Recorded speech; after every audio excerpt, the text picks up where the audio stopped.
everyone, welcome back to another Tips with Matt. I figured I'd do these more often because, well, I like sharing knowledge. And I think one of the many things that I'd like to share with my knowledge happens to be something to do with a little thing called video editing. And you know what? A lot of people ask many famous YouTubers and a lot of filmmakers out there, what editing software do you use? And usually they just sort of ask, well, it's not really the editing software, it's the user. And they're right. But not a lot of people know where to begin. So I'm just going to go through the basics on how to edit on anything that you can use. So we're going to start with the classic Final Cut Pro 7. Now, as you can see, we've got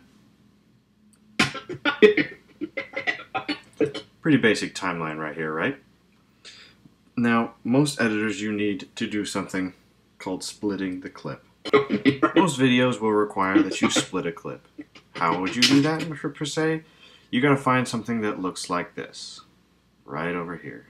What you want to do is click on that, and that's called the trim tool, aka the razor blade tool. Now, to make a split, all you gotta do is this. Pretty cool, huh? Simple, straightforward, nothing much to it. Now, if you don't want to go over here and click on it every time, just press B. Voila. Now, why am I showing you guys this? This is because in most professional video editing softwares, they always have this tool. And it comes in handy a lot. Trust me, it's going to help you in the future. And it's basically something that can help you figure out what you need to do. Because really, it's not about the effects, it's how you time your edits. And that's the most important part. Now, moving on, let's get out of here. No. Let's go into Final Cut Pro 10.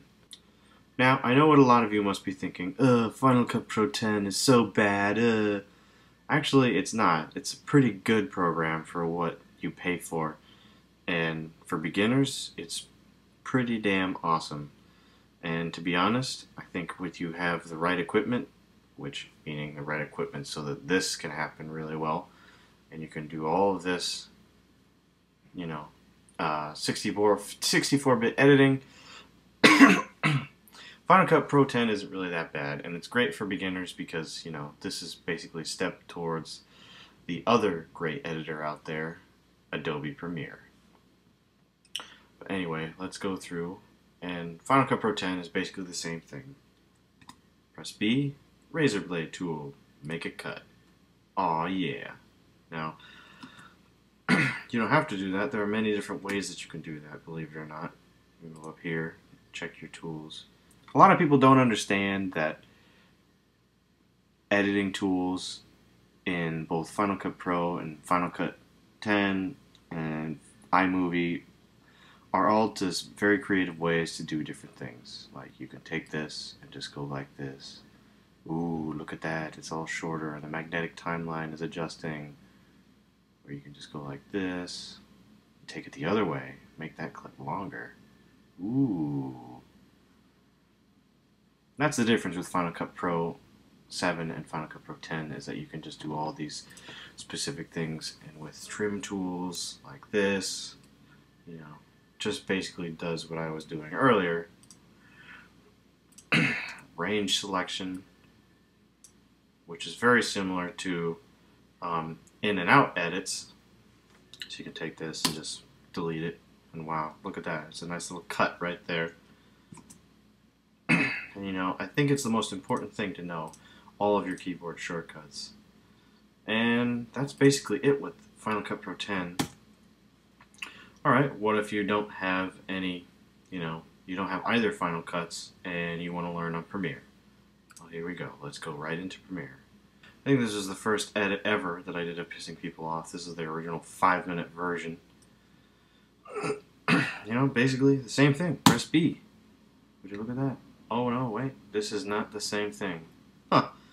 Well, for Premiere, selection tool is V, with this being C. Just press C instead of B.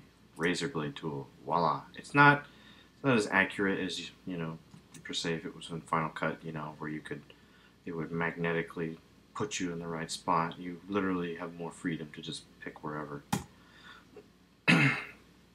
Premiere is a little bit more complicated, I guess, because it feels a lot like After Effects in the sense of the interface is the same and everything that has to do with Adobe is, deep within this. Well, anyway, just focusing on the timeline, like I said, C, razor blade tool, cut, right there, even though it's not going to work. See, this is my issue with Premiere. It's too graphical for its own good. And that's not to say that Final Cut Pro 10 isn't, but, let's just go down here and get out of this. Because this is clearly not a good file. Okay, say you guys have neither Final Cut or Premiere. Well, let's go right to iMovie. Now I know what you're thinking. iMovie? Nobody edits on iMovie. Well, as a matter of fact, a lot of people do, and I did this stupid little experimental vlog on here as a testament to people doing stuff on vlogs. Now, the difference with iMovie is that you can literally just make a selection, highlight it, drag and drop. Voila. There really is no cutting tool, I don't think. Yeah, there really is no insert edit. You simply just highlight the piece you want. What do you know? Okay, I'm good. Voila. All you gotta do, press delete. What do you know?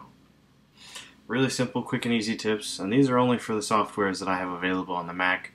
Sony and Windows Movie Maker are a bit of the exceptions here, and with the exception of that being Premiere and any Adobe program that I work on. Hope this has helped you guys a little bit, and I'll talk to you next week.